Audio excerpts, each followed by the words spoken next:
Keadilan tidak dapat disangkal dan juga tidak dapat ditunda.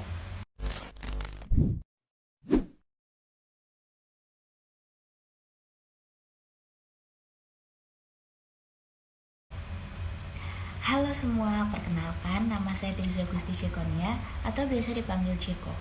Saat ini saya adalah mahasiswa semester 1 di Fakultas Hukum dari Universitas Lampung. Nah, di video kali ini saya akan memaparkan pendapat saya tentang sistem hukum yang berlaku di Indonesia. Sistem hukum sendiri terdiri dari dua kata, yaitu sistem dan hukum. Arti sistem sendiri yaitu dapat diartikan sebagai jenis satuan yang kemudian dibangun dengan menggunakan komponen-komponen serta berhubungan secara mekanik fungsional di antara yang satu dengan yang lain untuk kemudian mencapai berbagai tujuan sistem.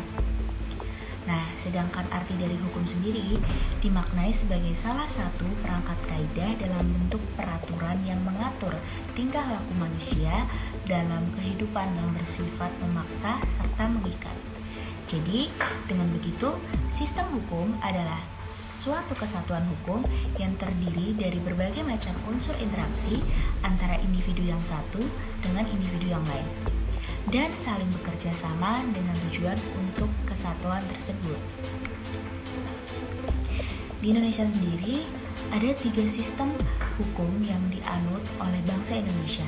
Yang pertama adalah hukum adat, kemudian ada hukum agama, dan hukum barat. Hukum adat adalah hukum rakyat pribumi bangsa Indonesia yang tidak bersumber dari peraturan-peraturan pemerintah Hindia Belanda atau alat-alat kekuasaan Belanda lainnya. Hukum adat bercorak pluralistik karena bangsa Indonesia terdiri dari beraneka ragam suku bangsa. Salah satu contohnya adalah hukum adat Awik-Awik di Bali, tercantum dalam Peraturan Daerah Provinsi Bali Nomor 3 Tahun 2003. Kemudian ada hukum agama. Hukum agama yang berlaku di Indonesia yaitu hukum Islam. Hukum ini diakui dan dihormati keberlakuannya di Indonesia bersama dengan masuknya agama Islam ke Nusantara pada abad pertama Hijriah atau abad ke-7 sampai ke-8 Masehi. Hukum Islam pada hakikatnya untuk menegakkan syariat Islam sesuai dengan ajaran agama Islam. Kemudian yang terakhir adalah hukum barat. Hukum barat dalam hal ini adalah hukum Eropa, khususnya dari Belanda. Hukum ini disebut juga hukum kontinental atau civil law. Hukum ini merupakan subsistem dari sistem hukum Indonesia, sebagai diketahui bahwa hukum Belanda diterapkan di Indonesia karena penjajahan yang pernah berlaku di Indonesia oleh bangsa Belanda. Lalu, apakah sistem hukum di Indonesia ini sudah sesuai dengan pedoman-pedoman hukum yang dianut oleh bangsa Indonesia sendiri? Nah, menurut saya pribadi, sistem hukum di Indonesia sudah sesuai dan sangat tepat dengan keadaan bangsa Indonesia. Namun pada pelaksanaannya, sistem hukum di Indonesia masih sangat jauh dari kata adil dan kurang sesuai dengan pedoman-pedoman hukum yang dianut oleh bangsa Indonesia. Contohnya saja pada kasus Gayus Tambunan yang merupakan mantan pegawai keuangan dan terpidana korupsi yang divonis penjara 29 tahun. Pada saat menjalani masa tahanannya, Gayus Tambunan sempat menyamar dan pergi liburan ke Bali. Kemudian ada juga kasus dari terpidana Setia Novanto yang sempat viral di media sosial karena unggahan foto Setia Novanto membawa ponsel genggam saat berada di lapas. Selain itu juga Setia Novanto mendapatkan sel yang tergolong mewah.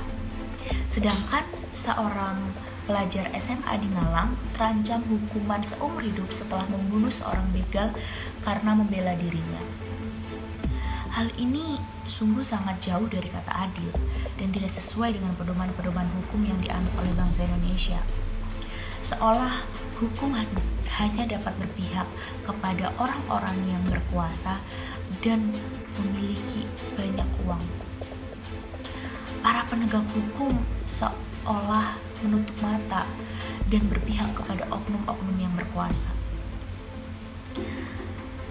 Jadi harapan saya ke depan untuk para penegak hukum di Indonesia adalah lebih peduli dan mampu menegakkan hukum secara adil dan tegas.